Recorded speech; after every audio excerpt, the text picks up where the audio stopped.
মেঘালয়ে উদ্ধার হওয়া ছাত্রলীগের সাবেক সাধারণ সম্পাদক ইসহাক আলী খান পান্নার মরদেহ পরিবারের কাছে হস্তান্তর করেছে ভারতীয় পুলিশ। শনিবার সকালে সিলেটের তামাবিল স্থলবন্দরে তার মরদেহ হস্তান্তর করা হয়। প্রিয় নম্বর সেট করে বিকাশে সেন্ড মানি করুন ফ্রি। গোয়াইনঘাট উপজেলা নির্বাহী কর্মকর্তা জানান, ভারতীয় পুলিশ আইনি প্রক্রিয়া শেষ করে ইসহাক আলীর মরদেহ বিজিবি ও পুলিশের কাছে হস্তান্তর করে। এ সময় নিহতের পরিবারের সদস্যরা উপস্থিত ছিলেন। শেষে পরিবারের কাছে মরদেহ হস্তান্তর করা হয়।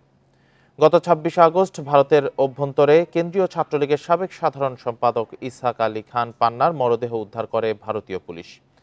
পরে তার স্বজনদের আবেদনের প্রেক্ষিতে ভারতীয় পুলিশ মরদেহ হস্তান্তর করে। আমরা যে লাস্ট কফিনটি পেয়েছি সেটি তার যে আত্মীয়স্বজন আছে তাকে এটি হস্তান্তর করা হয়েছে এবং আমাদের আইনি যে প্রক্রিয়াগুলো আছে সেই মোতাবেকই আমাদের কার্যক্রম এখন পর্যন্ত সম্পন্ন হয়েছে।